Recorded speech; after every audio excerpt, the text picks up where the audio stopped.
محرم کے ساتھ ہی نئے اسلامی سال 1446 ہجری کا آغاز ہو چکا ہے۔ یہ قانون قدرت ہے کہ اسلامی سال کا آغاز بھی قربانی سے ہوتا ہے اور اختتام بھی قربانی سے۔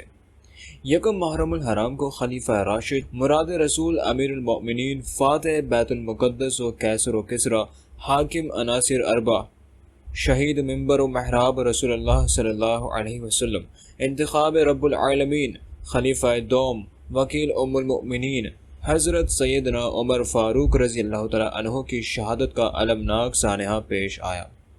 آئیے آج کی ویڈیو میں شہادت عمر فاروق رضی اللہ تعالیٰ عنہ کا انتہائی دردناک واقعہ شیئر کرتے ہیں۔ تازہ ترین خبروں اور تبصروں کے لیے ہمیں جوائن کیجیے۔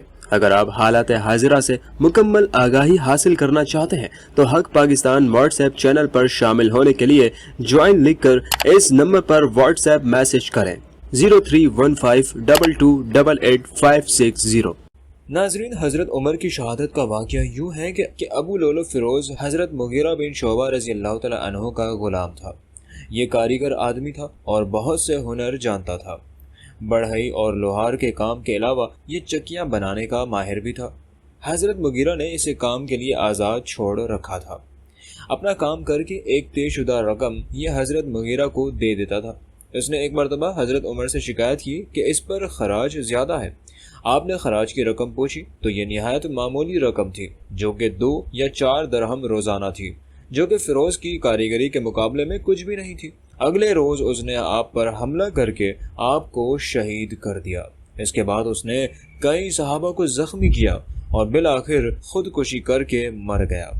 اسلام کے گلشن کو جن شہداء اسلام نے اپنا قیمتی خون دے کر سدا بہار کیا ہے، ان میں امیر المؤمنین شہید منبر و محراب سیدنا فاروق اعظم رضی اللہ تعالیٰ عنہ کا اسم گرامی سر فہرست ہے۔ آپ رضی اللہ تعالیٰ عنہ کے قبول اسلام کے لیے خود رسول اللہ صلی اللہ علیہ وسلم نے بارگاہ الہی میں دعا فرمائی۔ حضرت عمر فاروق رضی اللہ تعالیٰ عنہ کا نامی اسم گرامی عمر، فاروق اعظم لقب، والد کا نام خطاب تھا۔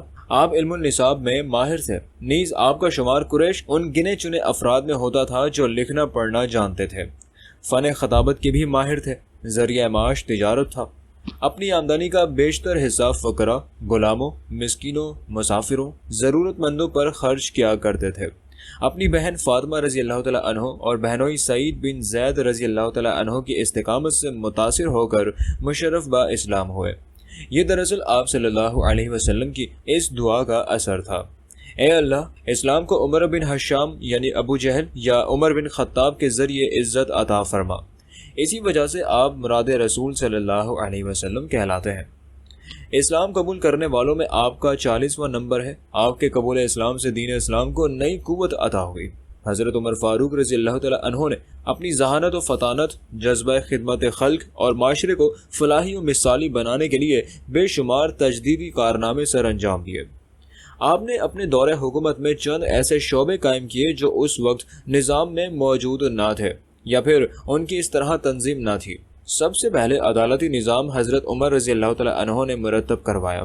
محکمہ قضا قائم کیا۔ اسلام کی روشنی میں معاشرتی زندگی میں ترقی کے لیے انقلابی اقدام کیے۔